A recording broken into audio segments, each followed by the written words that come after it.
Hello, everyone. Welcome to Or This. This is my Monday morning quarterbacking of the scriptures and the sermon for the previous Sunday. And this video is for Sunday, April 23rd.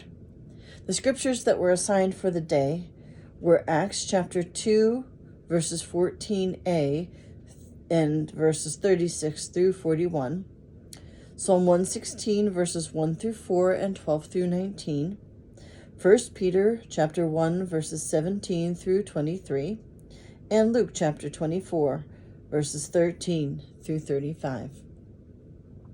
So the interesting thing about our scriptures is that we could, throughout the season of Easter, which is 7 weeks after Easter Sunday, we could do a series on 1 Peter because all of the second readings for each week are from 1 Peter. We could do a series from Acts because all of the readings, the first readings throughout the season are from Acts. But instead, I am drawn to preach from the gospel. So maybe I'll dabble in the other two if I find something that just draws my attention in these weeks after Easter. But especially these first two gospel readings after Easter are just, too good to just leave them sit to attend to a different scripture. This week, we have the Gospel of Luke, which is, I would say, probably the only Sunday this year we will hear from the Gospel of Luke, because it's technically the year of Matthew. And we have this wonderful story that we call the Road to Emmaus story. And it's a story in which two disciples, the only one that's named is named Cleopas, are walking along dejected, coming back from Jerusalem after what happened with Jesus, and Jesus meets them on the road that they're walking on, but they don't know it's Jesus. For some reason, they're kept from being able to recognize him. And Jesus asks them, "What are you talking about?" And they say, "Are you the only one who didn't know about this?" And they talk about their own perspective on what happened. And Jesus says, "Oh, how foolish and how slow of heart you are to not to understand what the scriptures say about the Messiah." And so they walk along together, and Jesus talks and interprets things for them. And then they invite Jesus. They don't know it's Jesus. They invite him to come and stay with them because it's getting dark. And they share a meal together. And as Jesus breaks the bread, all of a sudden they realize that it's the risen Christ. And he disappears. What I talked about this past weekend in relation to this, and it's because Cleopas specifically says, "Are you the only stranger in all of Jerusalem to not know what has taken place in these days?" And the fact that they didn't recognize who Jesus was meant that Jesus was a stranger to them. And yet they went on this journey with him, and they invited him to have a meal together.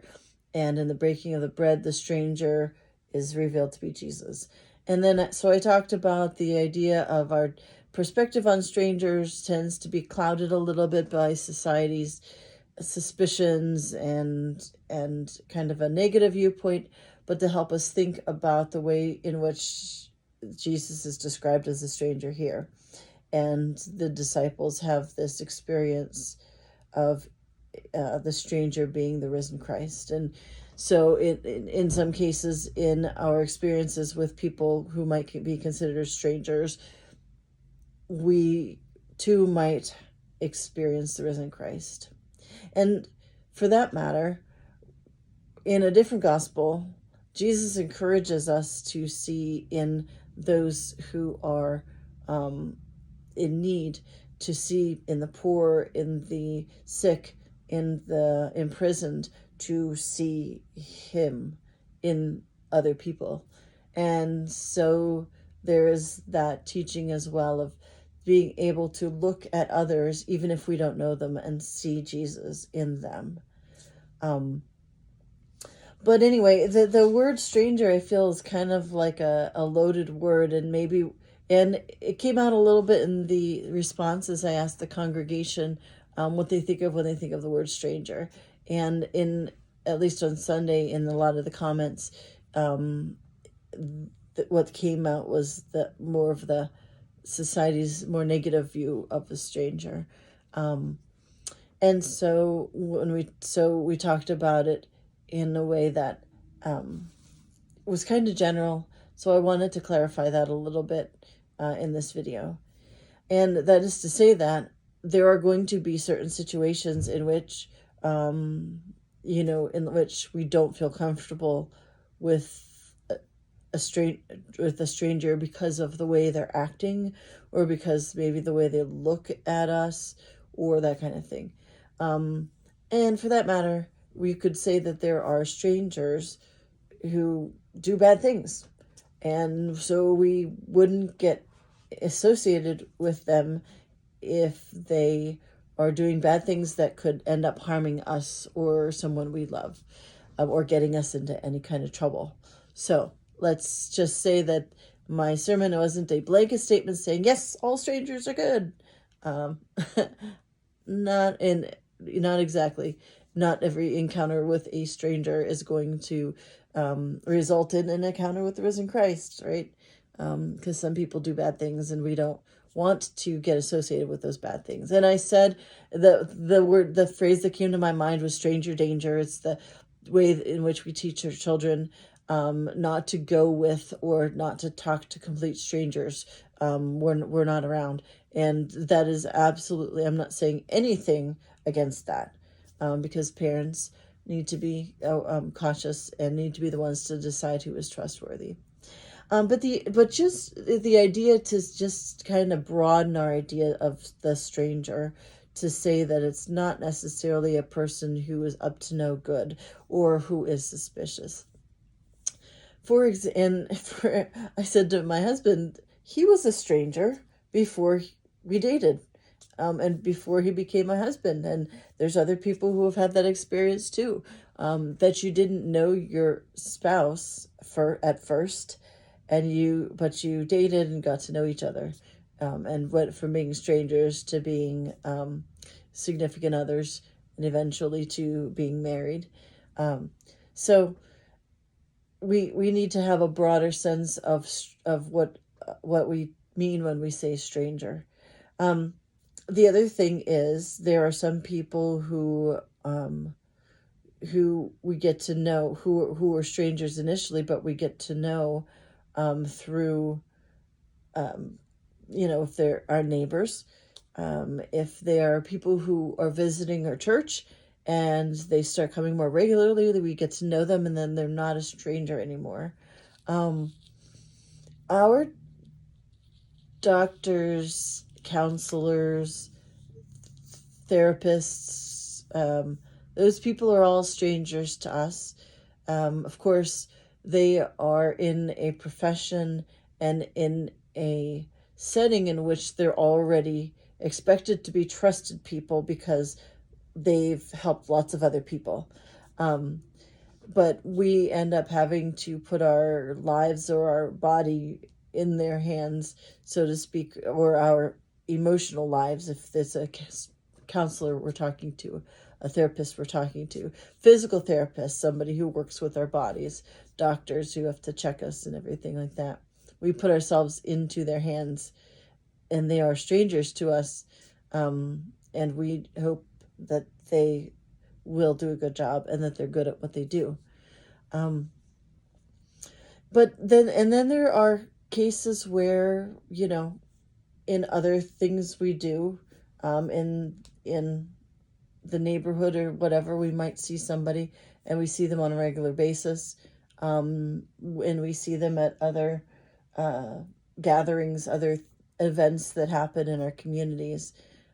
So we don't know them very well, and yet at some point we might end up coming together, helping each other, working together, and they could become a good friend or a great partner in some effort for the good of the community or the good of somebody else.